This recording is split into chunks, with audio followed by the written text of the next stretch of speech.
Hello my dear friends, आप सभी का स्वागत है हमारे अपने YouTube channel special field special study में। यहाँ जो भी स्टडी की जाती है वो स्पेशल तरीके से की जाती है। आज हम इस वीडियो में बात कर रहे होंगे इंट्रोडक्शन टू डिसेबिलिटी सब्जेक्ट, जो कि फर्स्ट ईयर के फर्स्ट सेमेस्टर का फर्स्ट थ्योरी पेपर है डीएड डिप्लोमा में। इस सब्जेक्ट को HI, VI और IDD तीनों ट्रेड में पढ़ा जाने वाला कॉमन कोर्स माना जाता है। इसमें अभी तक हम लोगों ने 1.1 जो कि हिस्टोरिकल पार्ट था, इसको हम लोगों ने कवर किया था। दूसरा हमारा था handicap, impairment, disability, activity limitation, habilitation and rehabilitation. तो ये पार्ट हम लोगों ने कंप्लीट कर लिया है। तीसरा हमें पार्ट यहाँ पे कंप्लीट करना है, इसका सब यूनिट, जिसमें पूछा गया है बेंचमार्क डिसेबिलिटी के बारे में और PWD इंडिया में किस प्रकार से कार्य कर रहा है, यानी कि RPWD एक्ट 2016 और PWD एक्ट 1995, यहाँ पे दोनों के बारे में जिक्र किया जाएगा। तो चलिए हम शुरू करते हैं। बेंचमार्क डिसेबिलिटी क्या है और इसका मतलब क्या होता है। ये आप देख सकते हैं बेंचमार्क डिसेबिलिटी, जो कि हैंड राइटिंग नोट्स में आपको दिया जा रहा है। यहाँ पर हम जानेंगे बेंचमार्क डिसेबिलिटी का मतलब।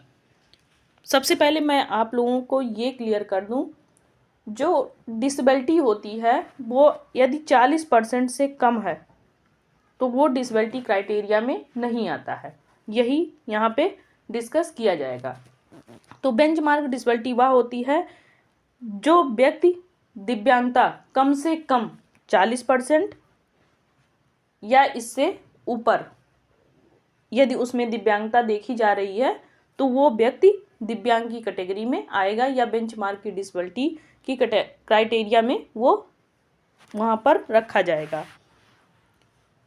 तो सबसे पहले हम ये जानेंगे बेंचमार्क डिसेबिलिटी जो होती है, इसका मतलब ये होता है कि किसी व्यक्ति की दिव्यांगता कम से कम 40% हो और उससे ऊपर हो रहा है तो वो डिसेबिलिटी की क्राइटेरिया में तो रहेगा ही, लेकिन कम से कम मिनिमम अगर 40% है तो ही वो डिसेबिलिटी की क्राइटेरिया में आएगा।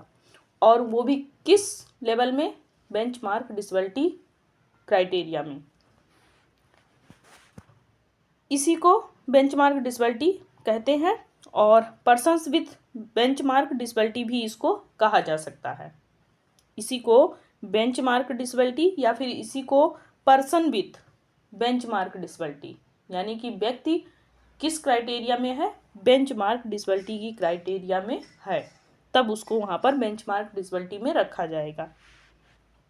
बेंचमार्क जो दिव्यांगता होती है उसमें लोगों को ज़्यादातर परीक्षाओं और नौकरियों में आरक्षण मिलता है। विकलांगता एक गतिशील और विकसित अवधारणा माना जाता है। विकलांगता शरीर या मन की कोई एक ऐसी स्थिति होती है जिससे व्यक्ति को कुछ गतिविधियां करने में, अपने आसपास की दुनिया के साथ जोड़ने में, सामंजस्य स्थापित करने में उनको दिक्कत होती है। तो ये आप लोग जान ही रहे हैं कि उन्हें नौकरी में आरक्षण मिलेगा, उनको और भी जगहों पर इसका लाभ मिलेगा। परीक्षा में उनको लगभग 40 मिनट तक का समय एक्स्ट्रा दिया जाता है। इसके साथ साथ उनके लिए और भी योजनाएं चलाई गई हैं, उपकरण वगैरह भी वो भी फ्री में दिए जाते हैं जिनके पास सर्टिफिकेट होते हैं। और जिनके पास सर्टिफिकेट होते हैं उनके लिए स्कार्ट अलाउंस है, स्टाइपेंड अलाउंस है, ये सारी चीज़ें भी प्रोवाइड की जाती हैं। आगे बात करेंगे, किसी भी विकलांगता को बेंचमार्क श्रेणी में लाने के लिए उसका नाम दिव्यांगजन अधिकार अधिनियम 2016 में दी गई 21 प्रकार की दिव्यांगताओं की सूची में होना जरूरी है, क्योंकि आप लोग जानते हैं RPWD एक्ट जो 2016 में आया था उसमें आपके 21 प्रकार की डिसेबिलिटी को रखा गया है। इसमें आपके 21 प्रकार की डिसेबिलिटी कौन कौन से हैं ये जानेंगे। सबसे पहले आपका जो है वो क्या है? अंधापन, जिसको ब्लाइंडनेस कहते हैं। इसमें व्यक्ति अच्छे से देख नहीं पाता, पूर्ण रूप से अंधा होता है वो, या पूर्ण रूप से देखने में वो सक्षम नहीं होता है, दृष्टि दिव्यांग होता है। दूसरा, कम दृष्टि, उसे थोड़ा बहुत दिखाई देता है, लो विजन कैटेगरी में। तीसरा है कुष्ठ रोग मुक्त, जिसको कुष्ठ रोग मुक्त व्यक्ति भी बोलते हैं, या लिप्रेसी क्योर्ड पर्सन इसको बोला जाता है। इसमें क्या होता है कि जो व्यक्ति होते हैं उनके आँख की जो पलकें होती हैं या पैर की उंगलियों की जो संवेदनशीलता होती है वो समाप्त हो जाती है। सुनने की क्षमता यानी कि श्रवण दिव्यांगता, इसमें सुनने की जो क्षमता होती है वो कम होती है, बहुत ही कम होती है या फिर खत्म हो जाती है। चलने फिरने में, जिसको चलन निःशक्तता बोलते हैं, अर्थात चलने फिरने में उनको कठिनाई होती है, उनके हड्डियों में अकड़न सी होती है, जकड़न सी होती है, जिसके कारण वो गतिशील नहीं हो पाते हैं या चलने में उन्हें कठिनाई आती है। नेक्स्ट है बौनापन। बौनापन का मतलब ये होता है कि हाइट में कम, इससे आप लोग परिचित ही हैं। आगे हो जाएगा आपका बौद्धिक दिव्यांगता। बौद्धिक दिव्यांगता में इसमें IQ लेवल कम होता है एक तरीके से, और उनके तर्क करने की जो क्षमता होती है, सोच विचार या मतलब समझ जो होता है वो इनके अंदर कम पाया जाता है, जिसके कारण बौद्धिक दिव्यांगता होती है। मानसिक बीमारी, मानसिक रूप से वो एक बीमारी से जूझ रहा होता है या मेंटल इलनेस की प्रॉब्लम होती है। सेरेब्रल पॉल्सी, प्रमस्तिष्कीय पक्षाघात इसको बोलते हैं। इसमें क्या होता है कि व्यक्ति जो होता है उसका थोड़ा सा न्यूरोलॉजिकल प्रॉब्लम भी होता है, व्यक्ति किसी भी प्रकार से कोई कार्य करने में वो सक्षम नहीं होता है।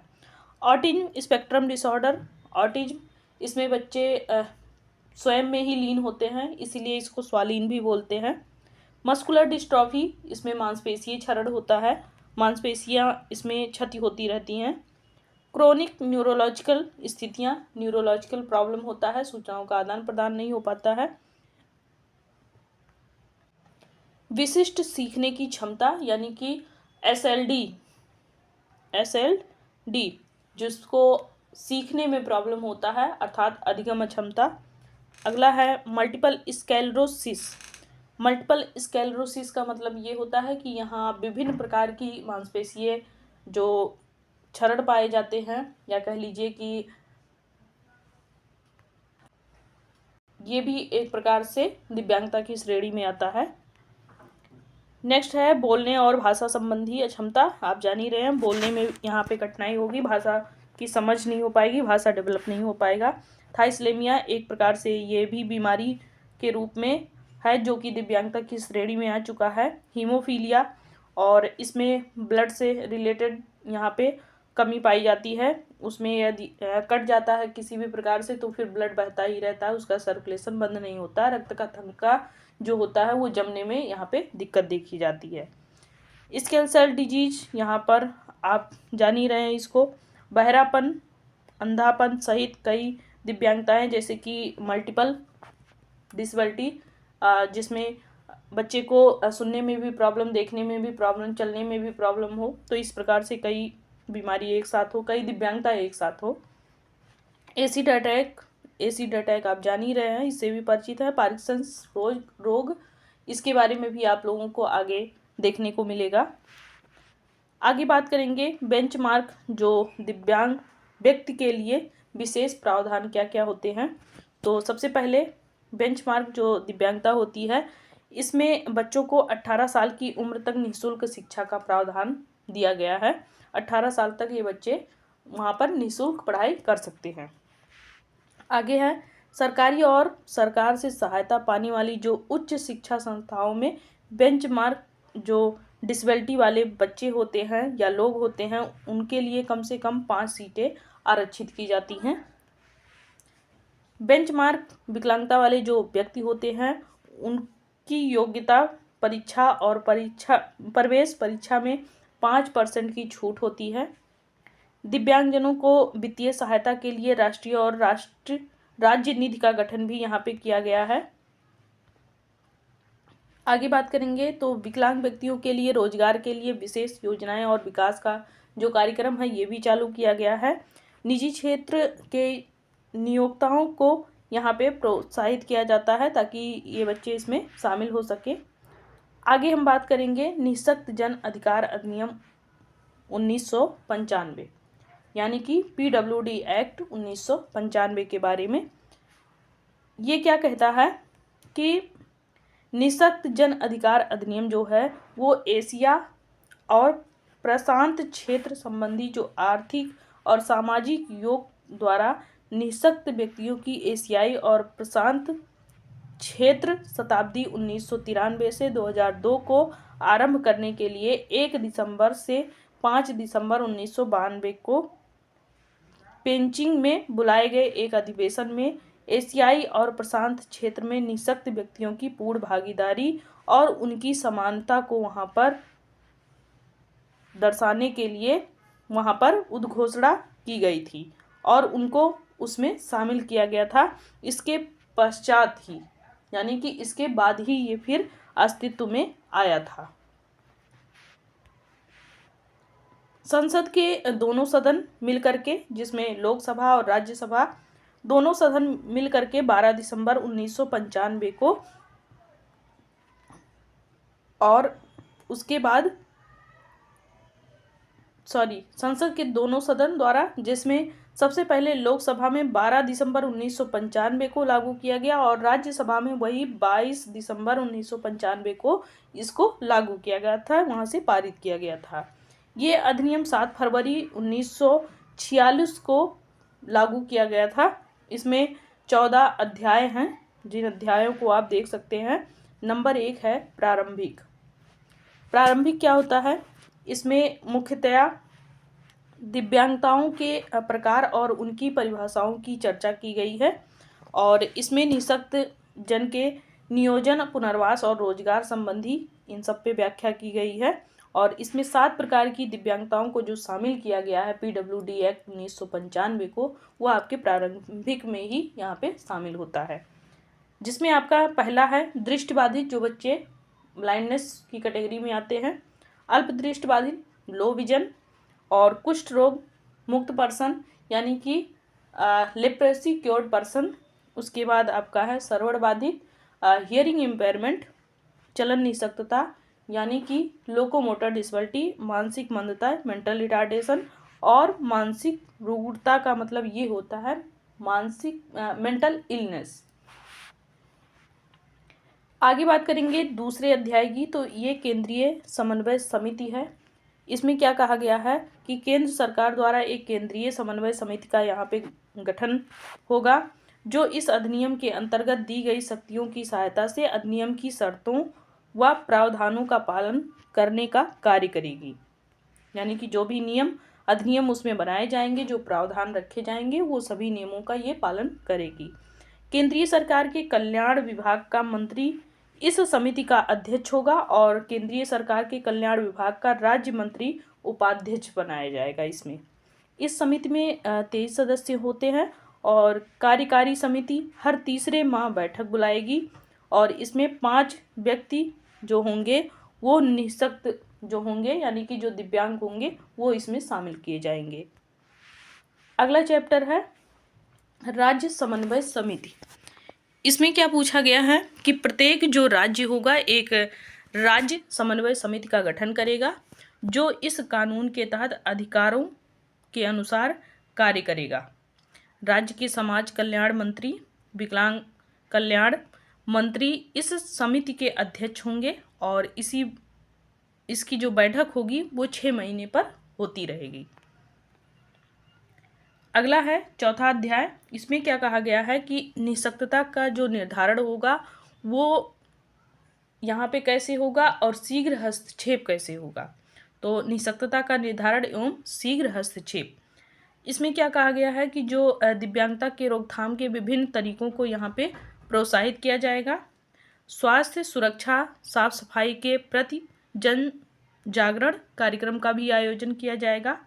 निवारण हेतु किए जाने वाले उपायों को यहाँ पर प्रिंट मीडिया, रेडियो, टेलीविज़न के माध्यम से यहाँ पर जो जनसाधारण लोग हैं उन तक पहुँचाया जाएगा। आगे है 5वां अध्याय जो शिक्षा का है। शिक्षा में क्या कहा गया है कि केंद्र व राज्य जो सरकार हैं उनको ये सुनिश्चित करना होगा कि जो अक्षम बच्चे हैं उनको 18 साल की उम्र तक यहाँ पर मुफ्त शिक्षा दी जाएगी और एक समुचित या कह लीजिए उचित शिक्षा के लिए इनको 18 साल तक ये शिक्षा यहाँ पर मुफ्त दी जा रही है।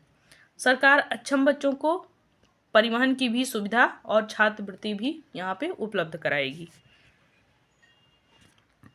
आगे बात करेंगे रोजगार, ये 6वां अध्याय है। सरकार ऐसे पदों की पहचान करेगी जो अक्षमता से या फिर अक्षम होंगे जो व्यक्ति, उनके लिए आरक्षित किए जाएंगे कुछ सीट, जिसमें 3% तक उनको आरक्षण भी रहेगा। यानी कि सरकार ऐसे पदों की पहचान करेगी, वहाँ पे कुछ ऐसी सीटें आरक्षित करेंगी जहाँ पर केवल जो निःशक्त व्यक्ति होंगे उन्हीं को वहाँ पे रखा जाएगा जो दिव्यांग होंगे। आगे बात करेंगे सकारात्मक कार्यवाही, ये आपका 7वां अध्याय है। सरकारें निःशक्त जनों की सहायता हेतु सहायक यंत्र और जो अन्य साधन होंगे वो उन्हें आत्मनिर्भर बनाने के लिए दिए जाएंगे, या कह लीजिए आत्मनिर्भर बनाने के लिए उनको सहायता परक के रूप में उनकी मदद वहाँ पे की जाएगी। भवन निर्माण, व्यवसाय और मनोरंजन आदि को यहाँ पे शामिल किया जाएगा। अगला अध्याय है हमारा विभेद न किया जाना, ये 8वां अध्याय है। सरकारें परिवहन सुविधाओं का आकलन करने के लिए विशेष उपाय इसमें अपनाएंगी, जैसे कि रैंप का निर्माण कराएगी और दृष्टिहीन जो अल्प दृष्टिहीन होंगे यानी कि ब्लाइंडनेस और लो विजन वाले उन व्यक्तियों के लिए जेब्रा क्रॉसिंग की भी व्यवस्था यहाँ पे की जाएगी। नेक्स्ट है अनुसंधान एवं मानव संसाधन विकास। इसका क्या कहना है कि सरकार विद्यालयों एवं अन्य विश्वविद्यालयों, व्यवसाय देने वाली संस्थाओं को आर्थिक सहायता भी प्रदान करेगी, जिससे यह संगठन विशेष शिक्षा, पुनर्वास तथा मानव संसाधन विकास पर अनुसंधान कर सके। नेक्स्ट पॉइंट है हमारा 10वां अध्याय, निःशक्त व्यक्तियों के लिए संस्थाओं को मान्यता देना।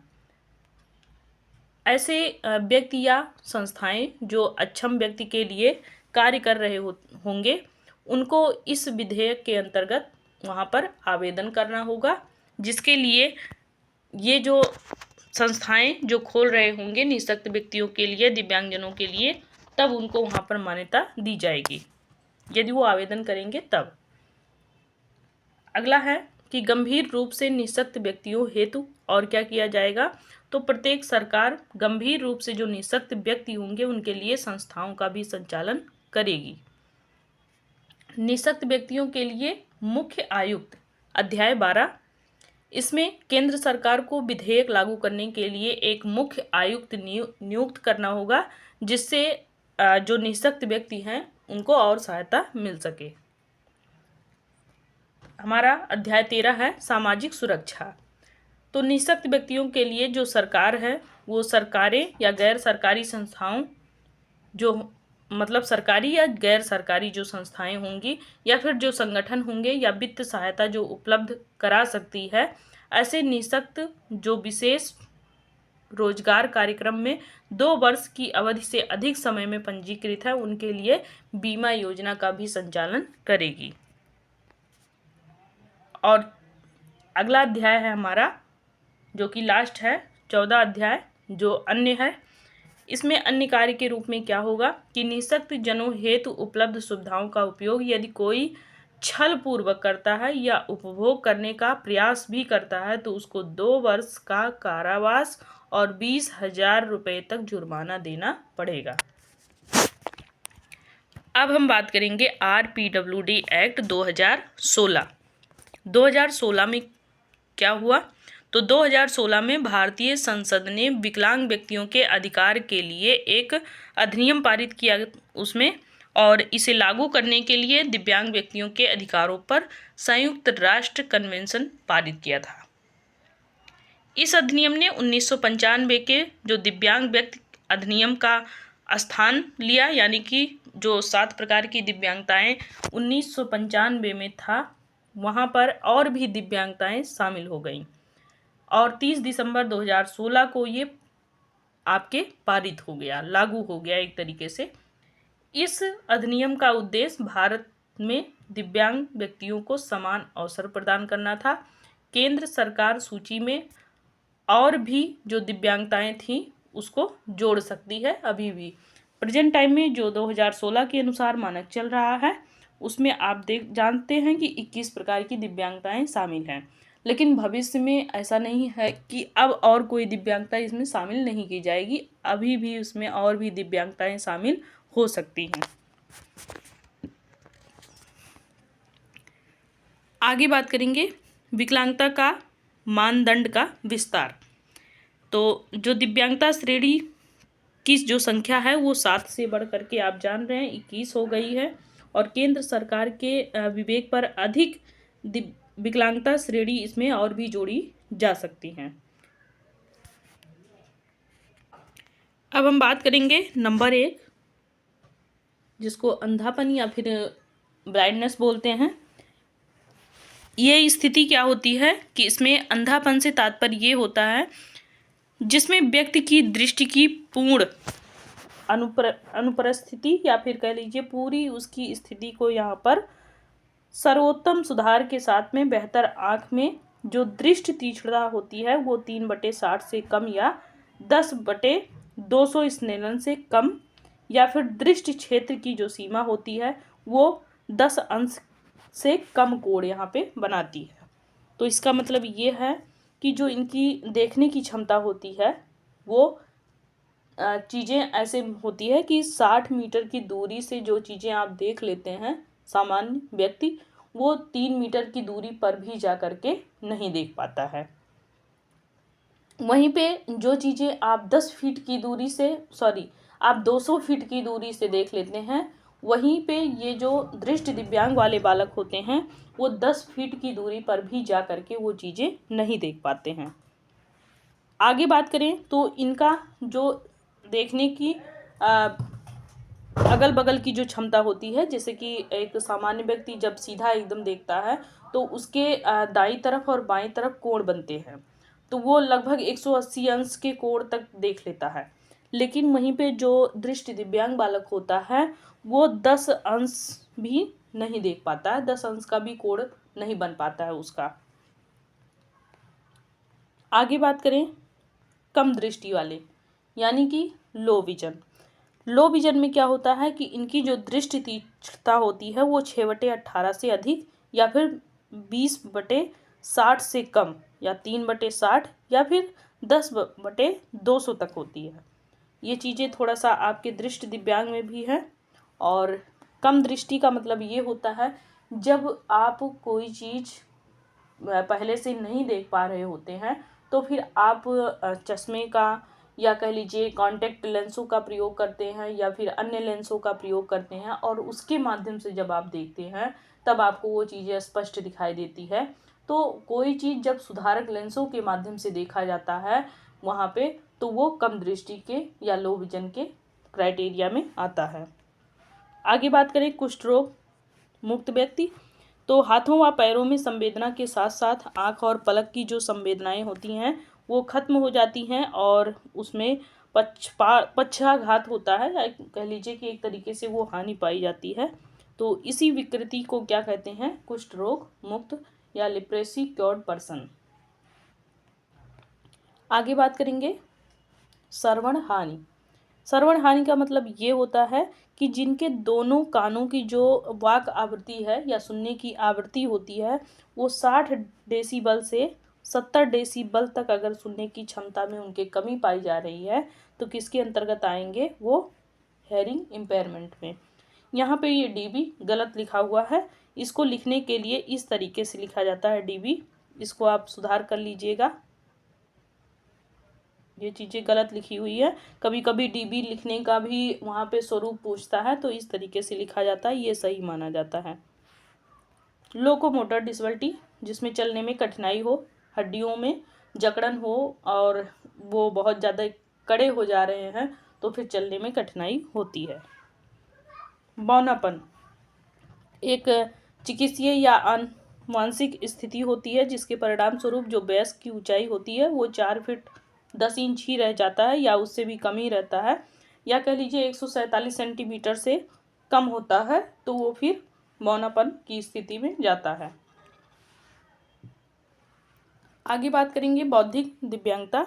ये ऐसी स्थिति होती है जो बौद्धिक कार्य प्रणाली और अनुकूली व्यवहार को यहाँ पर चिन्हित करती है, यानी कि तर्क सोच विचार ये कार्य जो हैं वो अच्छे से नहीं हो पाते हैं।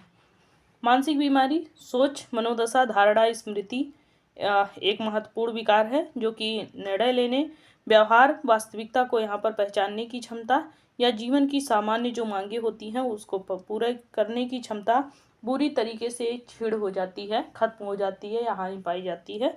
तो इसको क्या बोलते हैं? मानसिक बीमारी। ऑटिज्म स्पेक्ट्रम डिसऑर्डर, ऐसे बच्चे स्वयं में ही लीन होते हैं, उनके सोचने समझने की जो क्षमता होती है वो काफ़ी मतलब एक तरीके से प्रभावित हो जाता है, वो डेवलप नहीं हो पाता है।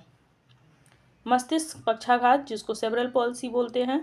सेरेब्रल पॉल्सी में क्या होता है कि यहाँ पर मस्तिष्क के उन हिस्सों तक नुकसान पहुँचता है जहाँ पर संचलन, संतुलन या फिर नियंत्रण करने की जो क्षमता होती है शरीर पे, वो चीज़ें बच्चे खो देते हैं। नेक्स्ट है मांसपेशीय दुर्विकार। इसमें ये आनुवंशिक बीमारी देखी जाती है जिसमें धीरे धीरे मांसपेशियां कमज़ोर होती जाती हैं और टूटने लगती हैं। क्रोनिक न्यूरोलॉजिकल स्थितियां, इसमें कोशिका से संबंधित और तंत्रिका तंत्र से संबंधित यहाँ पर समस्याएं देखने को मिलती हैं, जैसे सिर दर्द, चक्कर आना, झुनझुनी, याददाश्त की समस्याएं, ये सभी किसमें शामिल होती हैं? क्रोनिक न्यूरोलॉजिकल में। आगे बात करेंगे विशिष्ट सीखने की अक्षमताएं। तो एक न्यूरोलॉजिकल विकार जिससे सीखने में कमी आती है, इससे काफ़ी सीखने में प्रभावित आप देख सकते हैं, जिसमें पढ़ने से संबंधित, लिखने से संबंधित और भ्रम संबंधी और गणितीय संबंधी ये सभी चीज़ें सीखने में बच्चे सक्षम नहीं होते हैं, तो उनको विशिष्ट सीखने की अक्षमताएं कहते हैं या उसी को अधिगम अक्षमता बोलते हैं। इसमें डिसलेक्सिया, डिस्ग्राफिया, डिस्कैल्कुलिया, डिस्प्रैक्सिया ये सभी चीज़ें शामिल होती हैं जो इसी अधिगम अक्षमता का पार्ट होता है। आगे बात करेंगे मल्टीपल स्क्लेरोसिस। ये एक ऐसी बीमारी होती है जिसमें तंत्रिका के सुरक्षात्मक आवरण को यहाँ पे प्रतिरक्षी प्रणाली को नुकसान मिलता है, यानी कि जो तंत्रिका तंत्र है उसमें जो कार्य करने वाले प्रतिरक्षी जो कोशिकाएं होती हैं उनको नुकसान पहुंच जाती है, जिससे सूचनाओं का आदान प्रदान नहीं हो पाता है। इसमें तंत्रिका को होने वाला जो नुकसान होता है वो एक तरीके से दिमाग और शरीर के संतुलन को खो देता है। वाणी और भाषा दिव्यांगता, ये किसी व्यक्ति को बोलने या बात करने में दिक्कत हो सकती है। थाइसलेमिया, ये वंशानुगत बीमारी होती है। इसमें हीमोग्लोबिन की जो मात्रा होती है वो कमी पाई जाती है उसकी, या फिर वो पूर्ण रूप से अनुपस्थित हो जाता है। हीमोफीलिया, ये आपका वंशानुक्रम रोग है जो आमतौर पर केवल पुरुषों में ज़्यादातर प्रभावित करता है, लेकिन महिलाओं के द्वारा उनके पुरुष बच्चों में ये फैलता है, यानी कि जो महिला होगी उसके बालक में, जिसमें रक्त का थक्का जमने में दिक्कत होती है। स्किन सेल डिजीज, ये आनुवंशिक विकार है जिसमें लाल रक्त कोशिकाएं जो होती हैं वे हंसिया के आकार में परिवर्तित हो जाती हैं और जल्दी वो मर जाती हैं। अगला है बहरापन, अंधापन और अनेक और भी विकलांगताएं, यानी कि मल्टीपल डिसेबिलिटी, जिसमें श्रवण बाधित, दृष्टि बाधित और इसके साथ साथ चलने में भी प्रॉब्लम हो रही है, यानी कि लोकोमोटर डिसेबिलिटी, ये भी अगर उसमें शामिल है तो वो मल्टीपल डिसेबिलिटी हो जाता है। इस तरीके की अगर डिसेबिलिटियाँ पाई जा रही हैं बच्चों में, 2 या 2 से अधिक अगर उसमें डिसेबिलिटी पाई जा रही है तो वो मल्टीपल हो जाएगा। आगे बात करेंगे एसिड अटैक। एसिड अटैक ये आप जान ही रहे हैं, ये एक तरीके से लिक्विड होता है जो पूरे चेहरे को या पूरे शरीर को पड़ने पर जला देता है, और अगर ये चेहरे पे पड़ रहा है तो आँख की पुतलियाँ जो होती हैं वो अक्सर जल जाती हैं और देखने में भी समस्या आती है, और भी सुनने में समस्या होती है, और जो मांसपेशीय क्षरण होता है वो भी स्टार्ट हो जाता है। लास्ट है पार्किंसंस रोग। ये मस्तिष्क विकार होता है जो अनियंत्रित गतिविधियों का कारण बनता है, यानी कि अपने शरीर पे वो किसी भी प्रकार से सामंजस्य नहीं स्थापित कर पाता है। इसमें जो बच्चा होता है उसमें कंपन होता रहता है और अकड़न बना रहता है, वो एक तरीके से अपने पूरे शारीरिक संतुलन को सामंजस्य नहीं कर पाता है। तो ये था हमारा 1.3 बेंचमार्क डिसेबिलिटी। अब बेंचमार्क डिसेबिलिटी क्या है इसके बारे में आप लोगों ने जाना, और इसमें PWD एक्ट 1995 और इसके साथ साथ 2016 जिसमें 21 प्रकार की दिव्यांगताएं थी, इसको आप लोगों ने पढ़ा है। तो कहीं भी अगर आप लोगों को समस्या होगी समझने में तो आप लोग कमेंट बॉक्स में लिखिएगा, उस समस्या को यहाँ पर सॉल्व किया जाएगा। इसके साथ साथ आप हमारे इस चैनल से जुड़े रहिएगा ताकि आप लोगों को आने वाले और वीडियो की सूचना टाइम पर मिल सके और आप लोगों का रिवीजन होता रहे। इसके साथ ही आप लोगों को जो बहुविकल्पीय प्रश्न होते हैं, वन लाइनर क्वेश्चन होते हैं, या कह लीजिए कि जो ऑब्जेक्टिव है वन लाइनर है या शॉर्ट टाइप क्वेश्चन है, वो सभी आप लोगों को इसी चैनल के माध्यम से मिलता रहेगा। आप लोग चैनल को ज्वाइन करें, लाइक करें, सब्सक्राइब करें और अपने साथियों को भी भेजें। तब तक के लिए बाय बाय, टेक केयर, धन्यवाद।